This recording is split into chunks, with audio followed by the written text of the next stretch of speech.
Ha. Tengoklah IC. Ha. Tak apa, biarkan dia. Tak, masalahnya kenapa dia lalu beli minyak awak kan sudah scan kan. Lepas tu awak macam ni.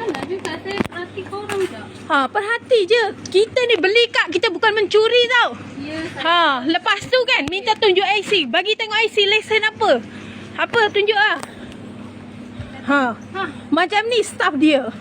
Macam ni staff 99 ah. Ha, kita beli tau. Bukannya kita ni mencuri. Saya bukan cakap mencuri.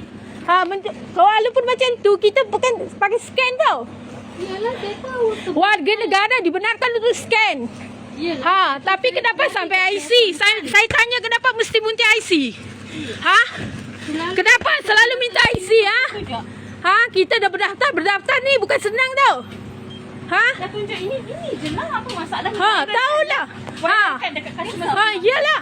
Ha. Wire kan Ha. servis ni. Memang ah. Aku akan jumpa juga dengan manager. Manager mana? Ha?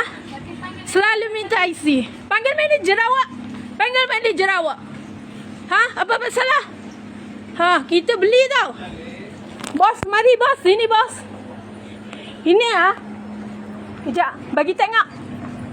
Selalu beli minyak kita scan tau. Ya. Kita scan. Lepas tu dia minta IC lagi. Minta scan lagi. Apa masalah bos? Saya nak dengar.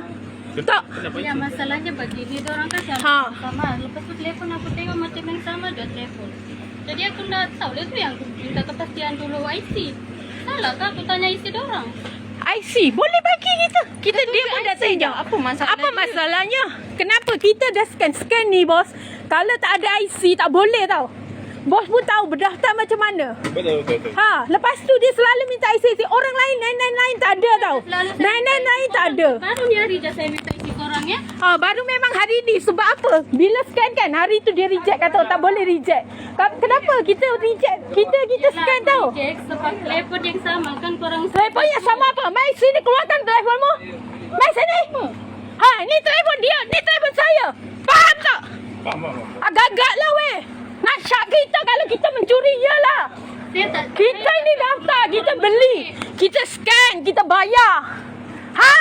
Kami minta maaf. Agak faham sikit ah. Minta maaf. Ha. Kau ni masih baik kau perempuan weh. Agak-agak lah weh. Tak apa dia. Macam mana? Saya ni bukan Customer service. ha. Kita nak report dia, nama dia siapa? Ha, ambil nama dia. Ha? Aku bukan mencuri dekat sini, aku scan. Lagi minta IC, kita bagi IC. Kau ni siapa berjaga immigration dia? Ha. Agak-agak lah weh. Phone dia kata phone sama. Phone keluarkan phone. Ha, phone lain-lain mana ada?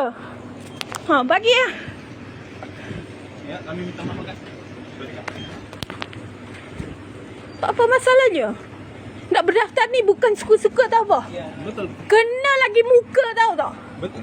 Lepas tu dia cakap telefon yang sama. Ini telefon kakak saya, ni saya. Dah tangkap gambar ni dulu, nanti kita telefon dekat sana lah. Siapa Okey lah. nama dia? Nazila. Nazila. Nazila.